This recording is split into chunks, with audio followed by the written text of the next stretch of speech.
If you like frozen yogurt, paninis, adult floats, endless mimosas, 32 Below, Froyo, and more is for you. They're located in Coeur d'Alene, Idaho, and they got a little something for the whole family. On Saturdays and Sundays, they have endless mimosas. So make sure you go check them out, like them on social media, go to Yelp, give them a great review. They're an amazing business, community minded, and doing some great things in our community. Welcome to Keeping Tabs. I'm Tabitha Croc, and every Monday, I talk to someone here in North Idaho with the goal to connect more people in the Coeur d'Alene area. And then every Friday, I talk to someone outside the community to bring in a new perspective and to learn a little bit about yourself.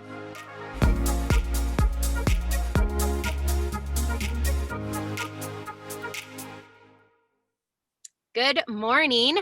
I have Morgan Dixon with me today, and I found out who Morgan was because he got top 30 under 40, which in your case, it should be almost like top 30 under 30 because you are super young and you're killing it. And you have 2 companies I read, and you're doing some really amazing things. So first of all, thank you so much for joining me. My first podcast from my van, so I'm excited for this one. So thank you for having me. Of course. So tell me a little bit about yourself, what you're up to, and then a little bit about your companies. So my name is Morgan Dixon. I am the community manager at the Innovation Collective Coeur d'Alene. I have 2 companies. One is called Imagination Initiative Incorporated, which is a 501c3 nonprofit that collects used mobile devices, iPads, laptops, desktops, whatever it is, and then redistributes them to low-income students. And then I have another company called Out Loud, and Out Loud has created an app for students with dyslexia and autism. It takes a photo of an article of text, it digitizes the work, and then puts it back on the screen in a font that's easier to read for those students. That is amazing. And it reads it out loud. That is incredible. That's really neat. So what made you go, what is there a reason that you started this? Is there some inspiration behind that? I would say it kind of all started my freshman year of high school. I was just walking in the halls one day, and then I realized how I didn't like it, and there's just no one doing anything with their lives. I felt like I had to take some steps to start being different from people and take a jump into the real life rather than follow the norm of just going through school, going to parties, smoking nicotine, or doing whatever these kids do. I just wanted to differentiate myself from them. And that's amazing. How long have you been out of high school? Less than a year. Yeah. And you're already, that's amazing that you're doing that. That's incredible. And then with your 501c3, how can people maybe get involved with that and how they can help you help more people? So the best thing to do would be if you have a box of just old tech that you guys have, like most people do, just under your bed or wherever it might be, just take that out, grab the nicest items in there, and then take them to the Croc Center in Coeur d'Alene, Idaho, and just drop it off at the reception desk, and they will send it off to us. And that would be super appreciated. That's awesome. That's good to know because, and I didn't mention before, he is a Coeur d'Alene local, which is really cool, and decided to stay in the community and do some amazing things here at the Innovation Den, which that place is just full of the most masterminds people.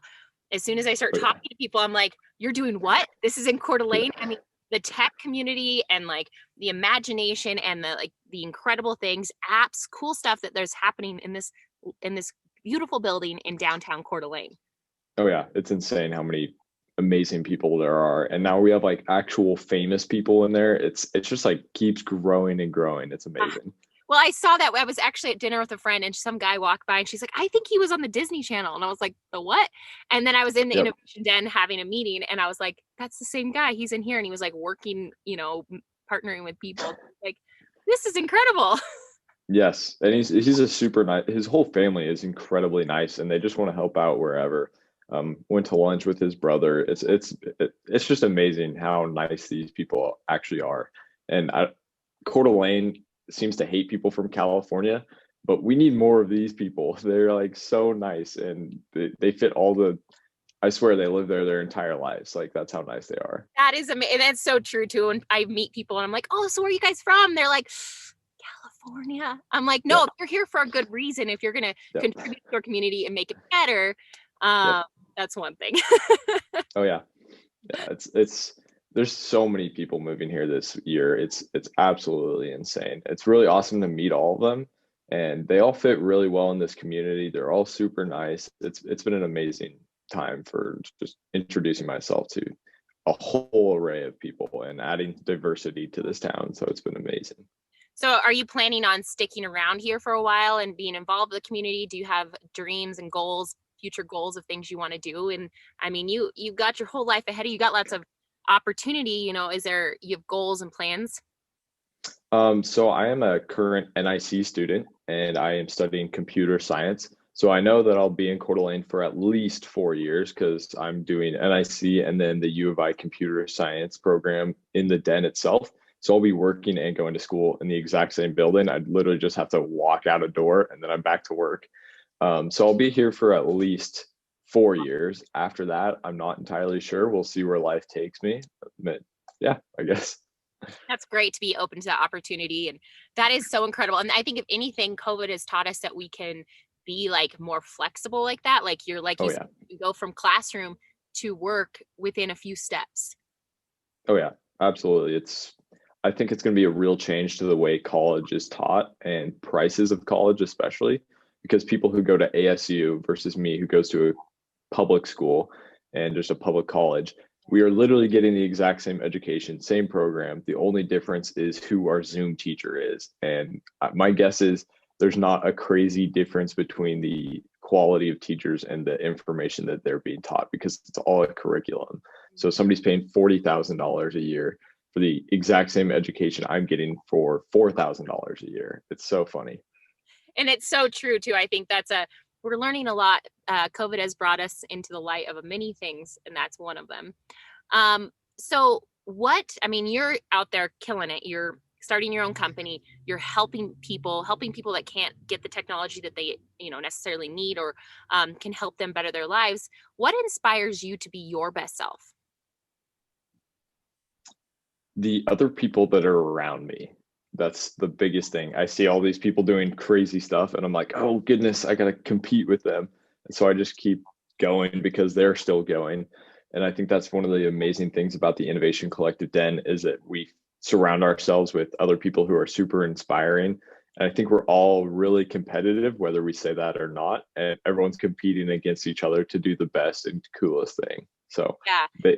all my friends are what inspire me. That's really cool. And that's such a great point is that you're surrounded by some of the smartest people. Oh And so, yeah, I mean, there's also opportunity for partnership too, is that you can collaborate with someone and do something even bigger than the two people could do individually. absolutely. And I'm seeing that already. Started one company with a friend that I met. She's 16 years old and creating a diabetes subscription box to give a variety of food to type 1 and type 2 diabetes for highs and lows. So they don't have to just have apple juice and glucose tabs. They're international foods, FDA approved. And it's really awesome to see people like her working on stuff. I'm working with her. It's super fun. I'm working with another person to make a new card game that we thought is it's kind of like Cards Against Humanity, but you make the greatest insult is the trick. So you have a bunch of bad words and you stick them on together and so you can make the worst thing. So it's super fun. Wow, that diabetes thing, that sounds amazing. I mean, you see those Oh yeah. boxes for restaurants or excuse me, for like market, what is it, something fresh market or something. And then there's Hmm. meals, there's those FabFitFun boxes that come with everything, like from makeup. I mean, it's just creative. I love it. Oh Um, yeah. so you're from Coeur d'Alene. So tell me your go-to restaurant in Coeur d'Alene. That's a tough one. It's also changed recently because I had COVID and I've lost my taste and smell completely still. It's been since thanks Thanksgiving, I cannot taste or smell anything. And it is really sucked. And I used to love baking and cooking. And so this has like kind of destroyed my want to eat good food because it all tastes the same. It's just the textures that are different. So I would say previously kaiju sushi was really good. And then now I'm gonna say Pita Pit. because it's cheap food and I just need the calories. So it's very much And changed. it's I mean, it's just down the street from your office, so Yes.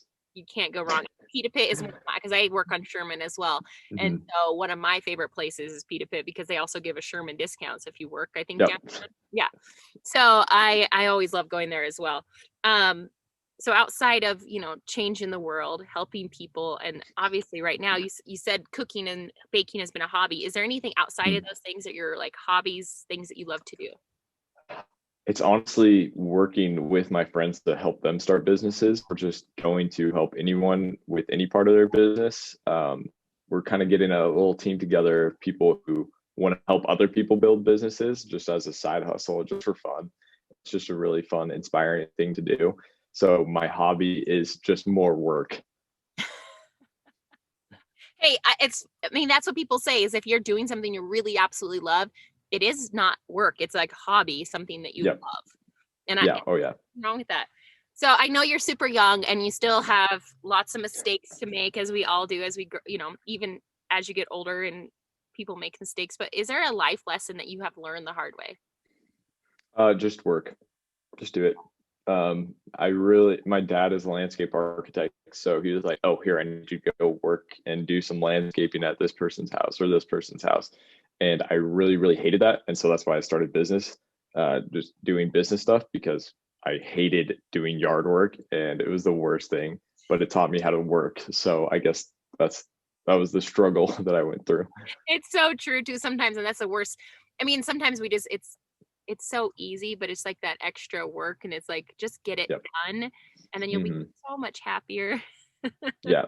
Yeah. It's how you got to hate something before you can figure out what you want to do in life to actually make yourself happy. I love that. So, if you could have a billboard and you could write or have anything on a billboard, what would either have or say on it? I would say it's got to be simplistic. So probably just black and white, super, super just noticeable.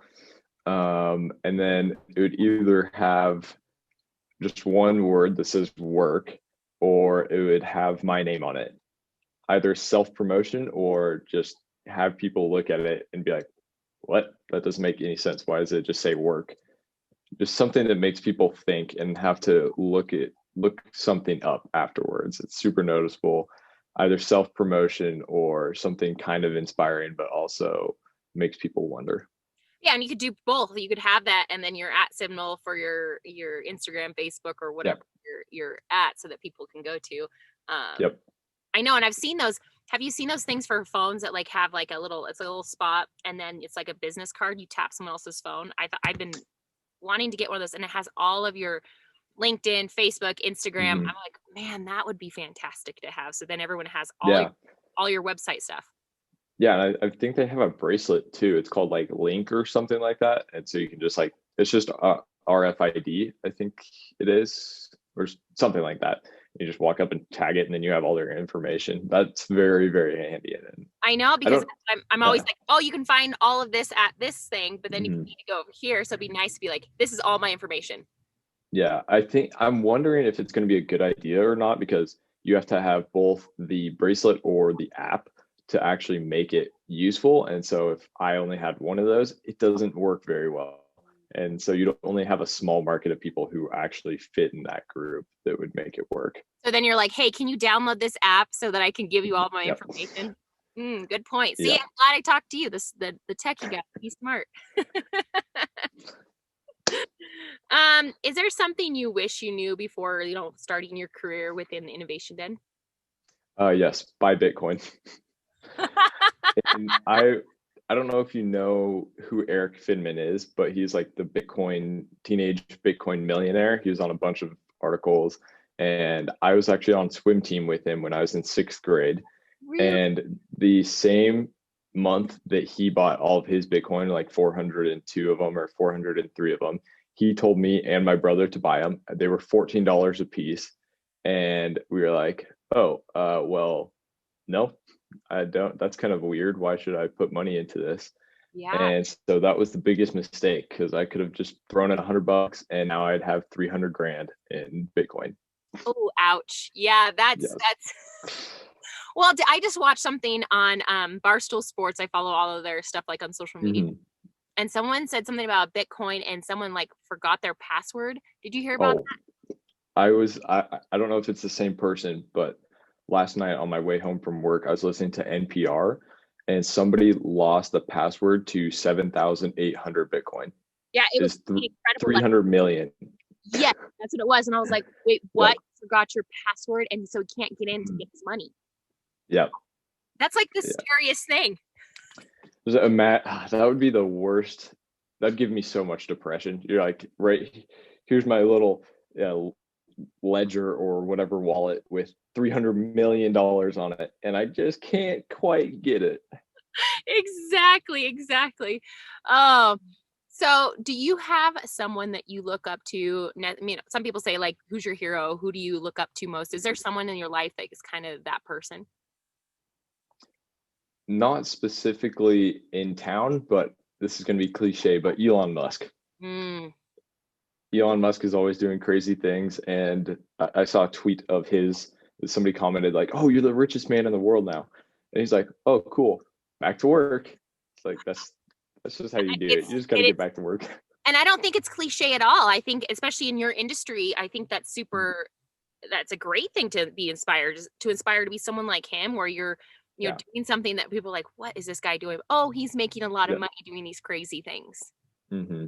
Yeah, Elon Musk is definitely one of the coolest human beings out there. He just thinks on a whole different level. He's just always working, always getting stuff done, changing the world for better, which it makes me feel really good that somebody out there who is powerful, rich, is actually changing the world Yeah. to a better place. That's so true. And right now, when everything is super negative, and kind of tough, Oh yeah. and you've had Mhm. COVID now, so you still have no taste. Has COVID Yep. affected you in your work? And I mean, school, you're doing everything online. Has it affected you in any Mhm. other way, positive or negatively? Ironically, it's neither positive nor negative, but despite me meeting people every single day at my work, I didn't actually get COVID from work. I probably meet, I don't know, 40, 50 people every day, just complete different individuals. And I did not get COVID from them. I was on a 2 week quarantine because I thought I asymptomatically brought it to my household. And then the 2 weeks that I was here is when I caught it from my dad's girlfriend. So it was kind of funny that where I should have got it, I didn't actually get it.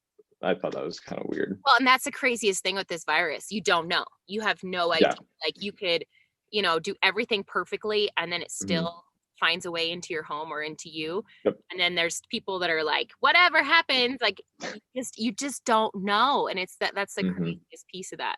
Um, Yeah.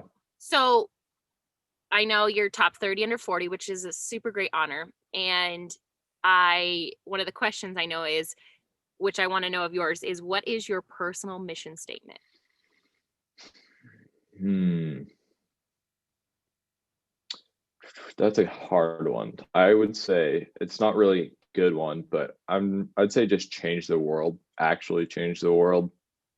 I just There's a lot I want to have accomplished in my life, and that's basically it. Just I need to change the world in my opinion. It's like a major driving factor. Environmentally, I want to change it. I drive an electric. I'm probably like the youngest kid in town or just in the US to drive an electric car that I purchased with my own money. I love to just figure out how to improve the environment. I want to improve politics. I'll be hopefully running for city council seat number two in 2022, Oh, which will be that's exciting. awesome. Yeah. And then hopefully work my way up the bureaucracy. I have a pretty good story to tell people, kind of self made, entrepreneurial, got good ideas. Um, Semi conservative for this town specifically. That doesn't apply to a lot of places. But just work my way up the bureaucracy and then actually change the world. Well, and we need more people like you doing that, that have that. Oh That's yeah. that's the focus. The goal is to actually change things, not say, "Oh, I'm going to do this and that." Like actually get in there, get their hands dirty, and make big decisions, which I think we all need. And it's scary right now. The world is nuts. The Yeah. country is a whole different side of crazy. we will not go there. But like it's Hmm. we need more positive people. That I think we need more people in the center, Hmm. not so like strong left, strong right. We need someone that sees both sides and like understands it and can be a Hmm. voice for kind of everybody. Yeah, absolutely true. And I think honestly, the biggest struggle will be finding people who are my age or a little younger or a little older who actually want to do that. It took me 2 years to finally find someone who's like me, wants to work hard and enjoys it. That's like kind of my challenge that I've been looking for people who want to help me and actually do this. And just, I don't know, thanks on Thanksgiving Day, I actually met somebody, the 16-year-old, who actually wants to change the world. And not a single person in my grade or the grade below me has fit that bill. And it's really kind of sad to see that there's no one out there that's actually wants to do stuff. Unfortunately, I think there's some generation stuff in there too. I think Oh yeah. it's a whole generation of, because I know a lot of people in my age group in that 30s. There's tons of us out there getting our hands dirty, Hmm. giving back Yep. to the community, trying to figure out how we can help. I would never run. Well, maybe I wouldn't. Don't know if I'd ever run for city council, but I will promote someone and get their name out there and help them in Hmm. that way. But then there's people that are like, no, I want to be the spearhead, which is so cool that you're so young and you're getting to see some crazy stuff. So you're like, no, we need to change this. Yep. Oh yeah. It's it makes it easy for me because I don't have to do much to look very good in comparison to all my other peers. It's like, oh wow, I did one thing, and then people are like, whoa, you're cooler than everybody else. You've done so much. That's debatable, but in comparison, I guess that's true. Yeah, that's so true. So, like I said before, we're in a pandemic. We've been through quarantine, we got COVID, Hmm. now we've got the crazy thing with presidential elections. Yep. Give us one piece of like positive advice to anyone listening, maybe struggling mentally, physically, emotionally, a piece of advice to give a person listening during this really kind of tough time. I would say I want to help you actually change something. Like if you have an idea, just come to the den or message me and I will literally help you do it. Like it's fun for me and I really hate to see people who have great ideas and just don't do anything with them. So please reach out and I want to help you change the world too. Oh, I love that. And I'm going to call you. Yeah, please. We're I'm trying to figure out a way to just rapidly produce people's businesses. Like it's just really fun for me. And so I'm like, hey, here's literally the checklist of everything you need to do. Just do it. And then they do it. And they're like halfway done through a business and have the idea, have prototypes and all sorts of other stuff. That's amazing. So that's my next question is, how does someone get a hold of you if they want to connect with you, get part like involved, or do maybe anything with the tech stuff? I know we had said Croc Center, but someone wants to Mhm. get a hold of you and make that decision. I would say number one, you can go to the den and just talk to people. They'll know me, or you'll just see me walking around the building. Number two, you can message me on Instagram, official Morgan Dixon, Okay, or email me at morgan@innovationcollective.co. Those would be the greatest ways to get a hold of me. perfect. And how can myself and our listeners support you right now? I'd say just donate to the nonprofit. That would be the greatest thing. You're not only you're less supporting me rather than supporting the community, and so that would be the greatest thing to do. Wow. Geez, you are fantastic. I'm so glad I got to chat with you. Congratulations again on getting the award. You're more Thank than you. deserving. I'm excited to be part of whatever you need from me. But just keep crushing it. And thank you so much. Well, thank you very much. I really appreciate you having me on here. It was a really fun time. Thanks for listening to Keeping Tabs. I'm Tabitha Croc, and every Monday I release a podcast about different community members here in North Idaho. And then we end the weeks on Fridays with a podcast about the things I'm passionate about: outdoors, adventures, sports, the van life, and even current events. So if you like what you heard, make sure you subscribe to my YouTube, Spotify, or iTunes. Thank you again. Now go be kind and do something great.